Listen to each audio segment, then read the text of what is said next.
Imagine standing on a street corner in Paris or London. It's November 1918. The church bells are ringing. People are dancing in the streets. The war to end all wars is finally over. The relief is just physical. Oh, absolutely. It's palpable. Right. But now, fast forward, just 20 years, barely a single generation. And those exact same men who are dancing in the streets, they are watching their sons march right back out to fight a conflict that would be, well, exponentially deadlier. It's a completely chilling juxtaposition. You have this one generation marching home, desperate to believe that they've secured eternal peace. And before they've even really processed the trauma of the trenches, the world has already set the stage for the sequel. And that is exactly what we're tackling in our deep dive today. We are looking at a really comprehensive historical analysis of the interwar period, so 1918 to 1939. And the mission here isn't just to recount dates or, troop movements. We want to figure out how this international order, which was specifically designed to prevent this exact scenario, collapsed so completely. And so quickly, really. I mean, if you think the answer is simply that Adolf Hitler was a bad guy, you're missing the massive structural rot underneath everything. Exactly. Hitler is the match, sure, but the fuel was piled up by everyone else years before he even took power. We've got failures of democratic institutions, the hidden time bombs and peace treaties, and a global paralysis that just let aggression go entirely unchecked in places like Asia and Africa. It's really a story about the paradox of peace. How the desperate desire to avoid conflict actually created the perfect conditions for a much worse one. So let's start where the First War ended, the armistice. We know Germany was defeated, but the internal narrative in Germany was, well, it was complicated. Complicated and incredibly dangerous. Yeah. You have to remember, the German army was still physically on French and Belgian soil when they surrendered. They hadn't been pushed back into Germany. Right, the homeland was untouched. Exactly. So when the soldiers came home, this very specific narrative took hold almost immediately. The stab-in-the-back myth. The idea that the army wasn't actually defeated on the battlefield, but they were betrayed by politicians and left-wing revolutionaries back home. Which is just a totally false idea, but a powerful one, because it immediately delegitimizes the new Weimar Republic from day one. This brand new democracy is born with a massive target on its back. And then you pour salt in that exact wound with the Treaty of Versailles. Sure. We all know about the harsh terms, right? The massive reparations, something like 6.6 billion pounds. Yeah, a crushing amount of debt. But looking at the source analysis, it wasn't just the money that radicalized the German right. It was the psychological hammer blow of forcing Germany to accept full moral responsibility for the entire war. The war guilt clause. Yes, it wasn't just a financial debt. It was a profound national humiliation.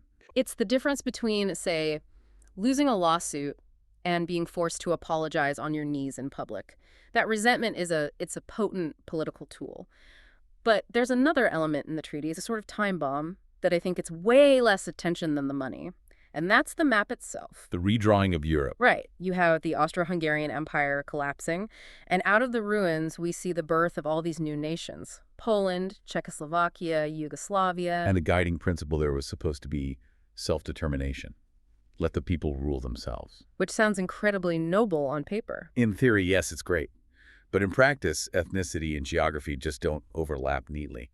So the people drawing up the treaty created borders that trapped millions of ethnic Germans inside these brand new countries, specifically in the Sudetenland region of Czechoslovakia and the Polish corridor. So you've essentially created a permanent built-in grievance. You've left a massive population of Germans outside the borders of Germany. Right, which hands any future nationalist leader a perfectly valid-sounding excuse to, quote-unquote, reunite the family. It was a pretext just waiting to be weaponized. But, okay, the fail-safe for all of this was supposed to be the League of Nations, Woodrow Wilson's big dream. The whole concept was collective security. An attack on one is an attack on all. We solve our disputes by debate instead of artillery. A parliament of man, they called it. But it was born with a fatal flaw. The United States Congress flat out refused to join. Exactly. They rejected the treaty and retreated right back into isolationism. So the League is built entirely on the premise of collective muscle. But the biggest muscle on the block stays home. It's like forming a neighborhood watch, but the one guy with a security system refuses to participate. You're just left with a bunch of people blowing whistles. And the remaining powers, primarily Britain and France, they were completely exhausted from the First World War. They had the mandate to enforce the peace, but they just didn't have the will. Which brings us to a major turning point, because despite all these foundational flaws, the 1920s actually did see some stability. The Weimar Republic in Germany managed to survive early communist revolts, they survived right-wing coups, they even survived the insane hyperinflation of 1923. They did. Before 1929, support for extremists was actually dwindling. The Nazis were a fringe party polling in the single digits. But then comes the U.S. stock market crash, 1929. The absolute hinge of history. It's impossible to overstate the impact of the crash based on our sources. It triggered a global depression, and in Germany, unemployment just soared to over 6 million people. And this is where economic desperation destroys the political center. When you have that many people starving and out of work, moderate middle ground politics just evaporate. That's the key insight. Desperate people don't vote for slow, steady reform. They vote for radicals who promise to burn the broken system down and build a new one. And Hitler was perfectly positioned for this. He had the fiery oratory, he offered convenient scapegoats, and he projected strength through violence. I mean, the SA stormtroopers, his private paramilitary, they numbered 3 million men. 3 million. They outnumbered the actual German military at that point. It's staggering. And he uses that leverage to seize power with terrifying speed. Between 1933 and 1934, he becomes chancellor. He uses the Reichstag fire, which is blamed on communists, to ban all other political parties. And then when President Hindenburg dies, he just declares himself absolute Führer. Democracy dismantled in months. But while our eyes naturally fixate on Berlin and Hitler during this time, the source material points out that the international order was actually being stress-tested and broken from the outside in. Right. We have to shift our focus to Asia, because the first real domino to fall wasn't in Europe at all. It was Japan. Japan is such a crucial, often overlooked chapter here. They were a paradox. They had a highly modern military but incredibly feudal politics, up to and including worshiping the emperor as a living god. And they had a massively exploding population, but practically zero natural resources. So they looked across the sea to Chinese Manchuria, which was rich in grain, coal, minerals, everything an empire needs. So in 1931, Japanese forces stage an incident and seize Manchuria. And what's wild is they did this largely without the permission of their own civilian government.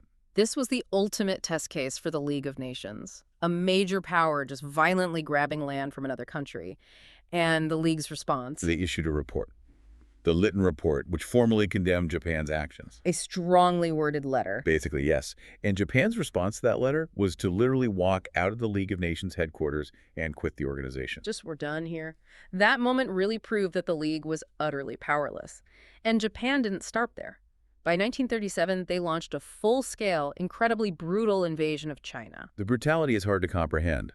The source details the bombing of Shanghai and, of course, the rape of Nanking, where an estimated 300,000 civilians were massacred. And the West just watched. I mean, the U.S. even had a gunboat, the Panay, actively sunk by the Japanese during this, and America still did not intervene. You have to look at the mindset of the West, especially the United States. Why did they sleep through this? First, it was the distraction of the Jazz Age in the 20s, and then the deep, inward-looking cane of the Great Depression. America slashed its own army and essentially surrendered naval superiority in the Pacific to Japan. They just closed the blinds. And the dictators in Europe were absolutely taking notes. Mussolini in Italy, who actually established the first fascist regime back in 1922, he decides he wants to forge a new Roman Empire. So in 1935, he invades Abyssinia, which is present-day Ethiopia. And the asymmetry of that conflict was horrific. You had a modern Italian force dropping gas bombs, which, by the way, were outlawed by the Versailles Treaty, onto primitive Abyssinian troops who were fighting with outdated rifles and spears. And once again, the Western response is incredibly weak. The League imposes some economic sanctions, but But they don't ban oil. exactly, the one resource a modern army needs to function. And Britain controlled the Suez Canal, which was the main supply route for the Italian army, but they left it open. Britain and France were traumatized by World War I. They were managing declining empires, and the expert consensus in our source material is that they simply had no stomach for a fight. It's the Maginot mentality. France literally built the Maginot Line, this massive, state-of-the-art string of fortifications along the German border. Which is an engineering marvel, but a terrible strategic signal. It tells aggressors, we will only defend, we will never attack you. They were terrified of losing another generation, so they hid behind concrete. While the democracies are hiding, the fascists are practicing. Which brings us to the dress rehearsal for the Second World War. the Spanish Civil War in 1936. A vicious conflict between the left-wing Republic and the right-wing nationalists under General Franco. And this is where the policy of appeasement and non-intervention really shows its hypocrisy. Britain and France declare they are staying completely out of it, but Hitler and Mussolini, They dive right in. They use Spain as a live-fire laboratory for their new war machines. Hitler sent the Condor Legion. He tested his new Panzer tanks, his Luftwaffe. This is where the horrific bombing of the civilian town of Guernica happened. just wiping a town off the map from the air. Meanwhile, the only major power helping the Spanish Republic is Stalin's Soviet Union, sending tanks and advisors just to keep Germany distracted. Well, Stalin and the International Volunteer Brigades. But yes, the official democracies stayed out. And when Franco finally won in 1939, Hitler took away a very clear lesson. The West is completely impotent. They will watch their allies be destroyed just to avoid a confrontation. So Hitler starts his final slide toward war, constantly pushing the boundaries.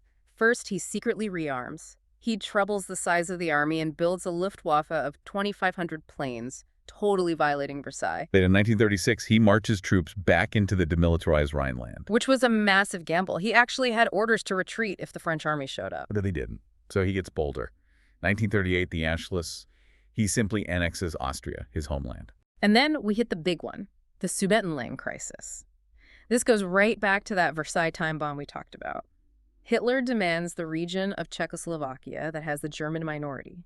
And this leads to British Prime Minister Neville Chamberlain flying out to meet him. The famous Munich Agreement.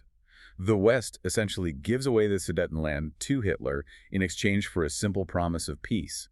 Chamberlain comes home declaring he has secured peace in our time. We look back at Chamberlain, and it's easy to call him foolish. But, considering the trauma of the First War, he really thought he was dealing with a rational leader who just had legitimate grievances about the borders. That was the fatal miscalculation.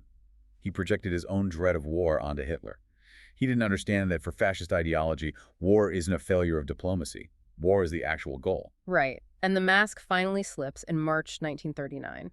Hitler breaks his promise from Munich and just invades the rest of Czechoslovakia. And that's the absolute turning point. Because now he's seizing territory with no German minority at all. The excuse is gone. Britain and France realize they've been totally played, and they finally draw a line in the sand regarding his next obvious target, Poland. Because Hitler starts demanding the Polish port city of Danzig. So the Allies guarantee Poland's borders. But to actually defend Poland, Britain and France needed a powerful ally in the East. They needed Soviet Russia. But Stalin had been watching the West appease Hitler for years. He watched them sell out Spain. He watched them sell out Czechoslovakia. He didn't trust the democracies at all. Which sets the stage for the most shocking geopolitical plot twist of the century, August 1939. The Molotov-Ribbentrop Pact. Nazi Germany and Communist Russia, absolute sworn ideological enemies, signing a non-aggression pact. It must have made the world's head spin. It was pure, cynical, realpolitik. Stalin bought himself time to build up his own forces, and Hitler ensured he wouldn't have to fight a two-front war. And crucially, in the secret protocols of that pact, they agreed to just carve up Poland between them. With the Russian threat neutralized, Hitler had his green light. September 1st, 1939. German troops pour across the Polish border. Britain and France issue an ultimatum, it expires, and the globe is plunged into the deadliest conflict in human history. Barely 20 years after the last one ended. Looking at this whole timeline, this 2-decade arc, it's just a relentless chain of instability. The economic collapse, the failure of the League of Nations, the sheer reluctance of traumatized democracies to confront dictators when they were still weak. It really emphasizes that World War II wasn't an accident. It wasn't just bad luck. It was constructed by a series of choices and failures to act. Which leaves us with a really provocative thought for you to mull over. We always talk about the interwar period as a time of peace that failed, but considering how the Treaty of Versailles trapped minorities, crippled economies, and bred such deep resentment, at what point could this chain reaction actually have been stopped? Or better yet, was the war to end all wars really over in 1918, or was that peace treaty essentially just a 20-year ceasefire agreement that the victors simply refused to acknowledge? That is a very unsettling but highly accurate way to frame it. It changes how you look at the whole era. Well, that wraps up our deep dive into the road to 1939. It is a heavy topic, but understanding how international orders collapse is pretty vital if you want to spot the cracks in the foundation today. Keep questioning the history you think you know, and we will catch you on the next deep dive.